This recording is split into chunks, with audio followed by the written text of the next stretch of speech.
akazi aka kantu nkavugira hano si byari ngombwa ko nkavuga ariko umuntu witwa Element mu musengere kandi munamube hafi ari mu bihe bitoroshye by'abantu babi. Ubaye ushaka kumenya byinshi kuri iyi nkuru, ubaye ushaka kumenya byinshi kubijyanye n'iyi nkuru, ushaka kumenya ku zindi nkuru zijya kumera nk'iyi nkuru, byose ni kuri Igabe TV. Ikiganiro ni Showbiz Battle. Duhurireyo kuri YouTube channel ni Igabe TV. Make sure you subscribe ubundi tukabana twinjoyinga here for entertainment.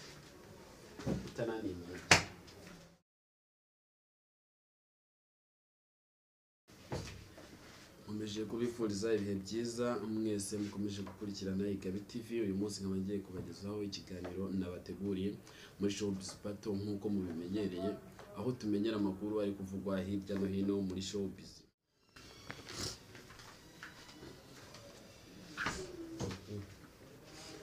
Nkuko mubizi rero, abantu dukurikirana showbiz cyane cyane by'umwihariko abantu dukurikiranira showbiz kuri Igabe TV, tukaba dufite amakuru, tukaba tubizi neza cyane ko Yago amaze iminsi ari kuvugwa nabi n'abastari bagenzi be. Gusa nyine ingingo nyamukuru yatumye dutegura iki kiganiro. Ingingo nyamukuru rero tukaba tugiye kugaruka ku bastari bamwe na bamwe bagiye bavuga Yago nabi bakamusebya kandi nyine yaragiye abafasha. Gusa nyine bamwe bakaba barahindukiye, bakaba bari gusaba imbabazi muri iyi minsi. Ngo bastari nibo tugiye kugarukaho.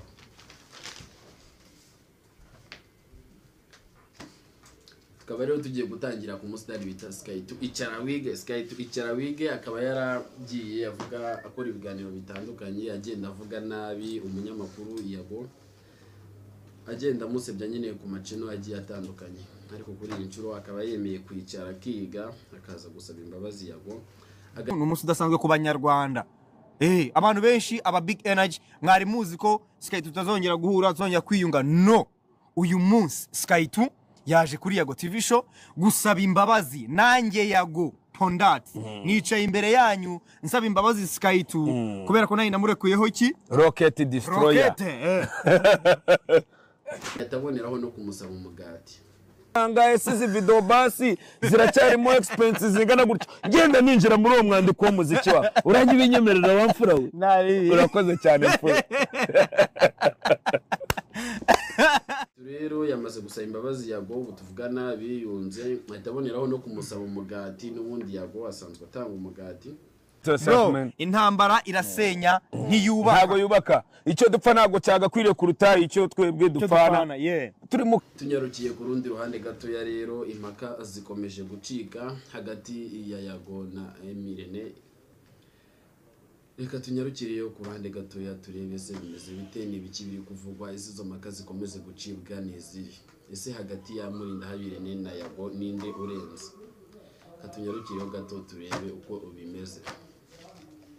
Yago arusha ibintu bibiri Emirene.